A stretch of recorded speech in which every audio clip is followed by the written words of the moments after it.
નમસ્કાર વાલા વિદ્યાર્થી મિત્રો, આજે આપણે જોવાના છીએ શિક્ષણ વિભાગ ગાંધીનગર પ્રથમ ત્રિમાસિક મૂલ્યાંકન કસોટી 2026 ધોરણ 8 1 કલાકનો સમય રહેશે તમારે. બરાબર, અહીં તમારું પ્રશ્નપત્ર અને સોલ્યુશન સાથે આપણે અહીંયા જવાબો લાવ્યા છીએ. આજે વિડીયોને લાઇક શેર સબસ્ક્રાઈબ કરવાનું ભૂલતા નહીં. બરાબર, અહીંયા તમારું નામ લખવાનું રહેશે, અહીંયા નામ લખવાનું રહેશે તથા અહીંયા શાળાનું નામ, અહીંયા રોલ નંબર, તારીખ અને મેળવેલ ગુણ. અને જે પણ કોઈ શિક્ષક હોય અને આ પીડીએફ જોઈતી હોય તો આ પીડીએફ આપણે એમને માત્ર આ એક પ્રશ્નપત્રના આપણે 15 રૂપિયા લઈને આપીએ છીએ. બરાબર, કારણ કે આ આપણે પીડીએફ જે બનાવીએ છીએ એમાં બહુ બધી વાર લાગે છે, એટલા માટે આપણે આને 15 રૂપિયામાં આપીએ છીએ. પોતાના સ્કૂલની પણ, તમારા સ્કૂલની બનાવી હોય તો પણ આપણે બનાવી આપીશું. બરાબર, તો ચાલો આપણે અહીંયા શરૂઆત કરી લઈએ. તો અહીંયા વિભાગ એ વિકલ્પો અને એક વાક્યના પ્રશ્નો આપણે અહીંયા લીધા છે. કુલ ગુણ 10 છે. બરાબર, અહીંયા પહેલો પ્રશ્ન છે કે નીચે આપેલા વિકલ્પોમાંથી સાચો વિકલ્પ પસંદ કરીને તમારે લખવાનું છે. દરેકનો 1 ગુણ, 4 ગુણના એમસીક્યુ પૂછ્યા છે. બરાબર, પ્રશ્ન નંબર 1 છે કે ભારત આવવાનો જળમાર્ગ શોધનાર પોર્ટુગીઝ નાવિક કોણ હતો? તો મોસ્ટ આઈએમપી એમસીક્યુ છે, તો ખાસ કરીને આને આપણે મોસ્ટ આઈએમપી દ્વારા દર્શાવીશું. તો જવાબ આવશે તમારે વાસ્કો દ ગામા. ઓકે, યાદ રાખજો. ભારતમાં ન્યાયતંત્રની સૌથી ટોચ ઉપર કઈ અદાલત છે? તો સર્વોચ્ચ અદાલત છે. આ પણ તમે ખાસ કરીને યાદ રાખજો. તમારે આ એમસીક્યુ અને આ એમસીક્યુ, આ બે એમસીક્યુ 100% પૂછાશે. એમાં તો આ વાસ્કો દ ગામાવાળો તો ફાઇનલ પૂછાશે. બરાબર, ભારતમાં ન્યાયતંત્રની ટોચ પર કઈ અદાલત છે? તો સર્વોચ્ચ અદાલત. બરાબર, ત્યાર પછી છે બંધારણની મુદ્દા સમિતિના અધ્યક્ષ કોણ હતા? તો ડૉક્ટર B.R. આંબેડકર. બરાબર, ડૉક્ટર B.R. આંબેડકર હતા. ત્યાર પછી પૃથ્વીના સૌથી બહારના ઘન પોપડાને શું કહેવામાં આવે છે? તો તેને મુદ્દાવરણ કહેવામાં આવે છે. તો આ 4 એમસીક્યુ તમે ખાસ કરીને કરી દેજો, ભૂલ્યા વિના મારા વાલા વિદ્યાર્થી મિત્રો. ઓકે, ત્યાર પછી અહીંયા આપણે આગળ જોઈએ તો આગળ છે તમારા માટે નીચેના વિકલ્પોનો દરેક 1-2 વાક્યમાં તમારે ઉત્તર આપવાના છે. દરેકનો 1 ગુણ, 6 ગુણના છે તમારે. બરાબર, બક્સરનું યુદ્ધ ક્યારે અને કોની વચ્ચે થયું હતું? તો બક્સરનું યુદ્ધ 1764માં બંગાળ નવાબ મીર કાસિમ અને અવધના નવાબ અને મુઘલ સમ્રાટની સંયુક્ત સેના તથા અંગ્રેજો વચ્ચે થયું હતું. ત્યાર પછી ભારતનું બંધારણ ક્યારે અમલમાં આવ્યું? તો 26 જાન્યુઆરી 1950ના દિવસે અમલમાં આવ્યું. આ એમસીક્યુમાં પણ પૂછાઈ શકે છે. ત્યાર પછી છે મુદ્દાવરણ. આ પર્યાવરણના 4 આવરણ કયા છે? તો એક છે મુદ્દાવરણ, બીજો છે જલાવરણ, વાતાવરણ અને જીવાવરણ. ત્યાર પછી છે બિન સાંપ્રદાયિકતા એટલે શું? બિન સાંપ્રદાયિકતા એટલે શું? તો રાજ્ય દ્વારા કોઈ ચોક્કસ ધર્મને માન્યતા ન આપી અને દેશના તમામ ધર્મોને પ્રત્યેક સમભાવ અને સમાન આદર રાખવો એને બિન સાંપ્રદાયિકતા કહે છે. બરાબર, એટલે કોઈ એક ધર્મ માટે નહીં પરંતુ બધા જ ધર્મોને સન્માન અને સમાન આદર રાખવો એને બિન સાંપ્રદાયિકતા કહે છે. ત્યાર પછી ભારતની સર્વોચ્ચ અદાલત કઈ આવેલી છે? ભારતની સર્વોચ્ચ અદાલત ક્યાં આવેલી છે? તો ન્યૂ દિલ્હીમાં આવેલી છે. બરાબર, દેશની રાજધાની ન્યૂ દિલ્હીમાં આવેલી છે. પછી છે વાતાવરણમાં ઓક્સિજન અને નાઇટ્રોજનનું પ્રમાણ કેટલું ટકા છે? તો આ એમસીક્યુમાં પણ પૂછાઈ શકે છે. તો ખાસ કરીને તમારે યાદ રાખવું કે નાઇટ્રોજનનું 78% અને ઓક્સિજનનું 21% અને બાકી અન્ય બીજા રહેલા છે. બરાબર, જે છે.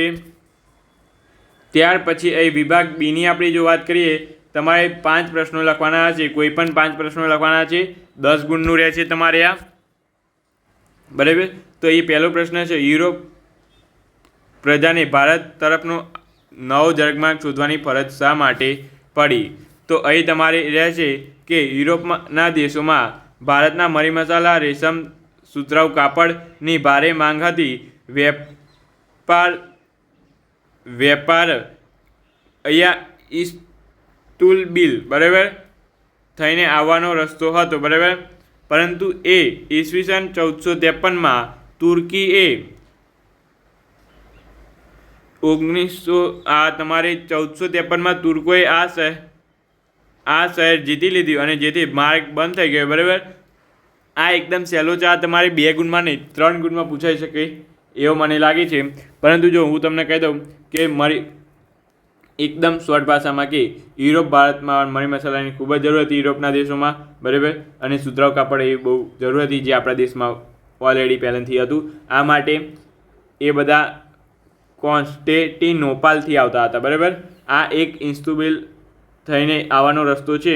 પરંતુ આ તુર્કોએ જીતી લીધું એ વખતે, તો તુર્કોએ આ રાજમાર્ગ બંધ કરી, આ જમીન માર્ગ બંધ કરી દીધો અને પછી એમને આ બધા મરી મસાલા વગર એવું ચાલે એવું નહોતું. બરાબર, એના માટે વાસ્કો દ ગામાએ આ જળમાર્ગ શોધ્યો હતો. પહેલો જ MCQ આપણે જોયો. બરાબર, તો આ ખાસ તમે કરી લેજો.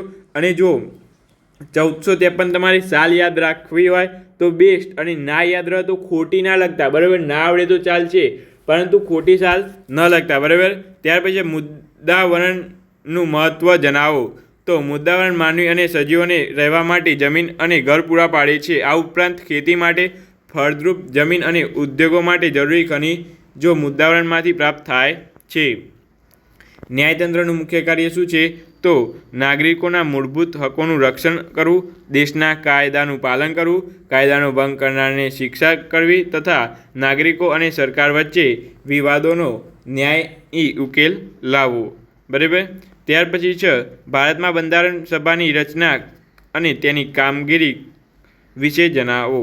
તો અહીં બંધારણ ઘડવા માટે 389 સભ્યોની બંધારણ સભા રચાઈ હતી.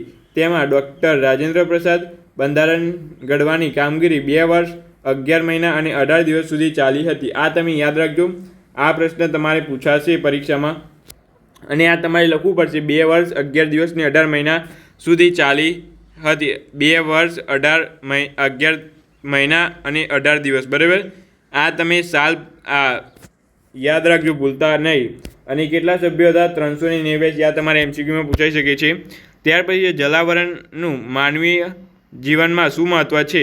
તો પીવા માટેનું મીઠું પાણી વરસાદ દ્વારા મળે છે, જેને સ્ત્રોત મુખ્યત્વે સમુદ્ર છે તથા સમુદ્રમાંથી મત્સ્ય સંપત્તિ, મીઠું તથા ખનિજો મળે છે તથા જળ માર્ગો આંતરિક રાષ્ટ્રીય વેપાર માટે ખૂબ જ ઉપયોગી છે. બરાબર, અહીંયા એમ કહે છે કે પાણીનું માનવ જીવનમાં શું મહત્ત્વ છે. બરાબર,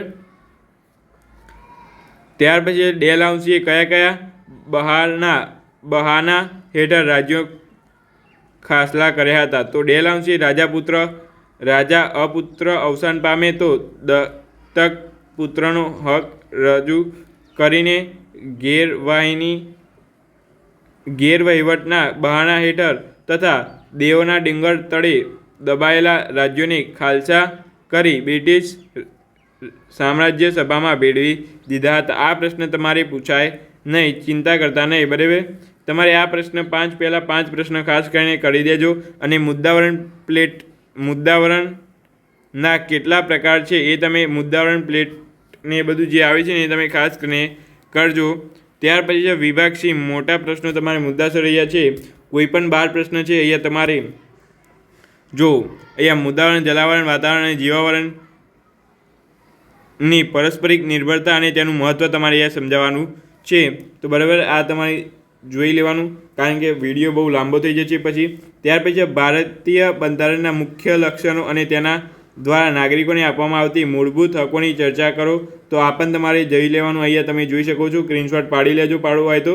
તથા આની PDF લેવી હોય તો 15 રૂપિયામાં તમને PDF મળી જશે. બરાબર, ઓનલાઈન 15 રૂપિયા કરજો એટલે તમારે નામની તમારા સંસ્થાની તમને PDF મેળવી શકો છો તમે.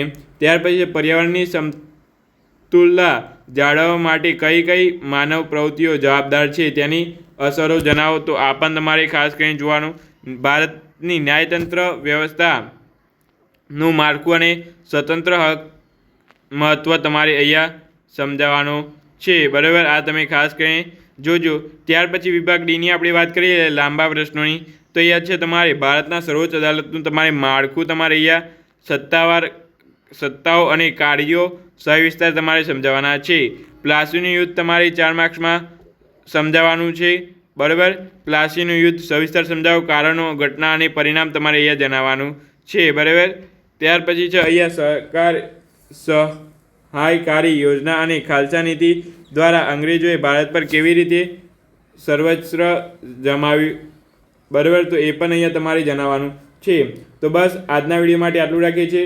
વિડીયો ગમે હોય તો લાઇક શેર સબસ્ક્રાઈબ કરી લેજો અને આવા જ પ્રશ્નપત્રનું સોલ્યુશન લેવા માટે આપણી ચેનલ સાથે જોડાતા રહેજો. તો ચાલો મળીએ આ વિડીયો સાથે. Thank you.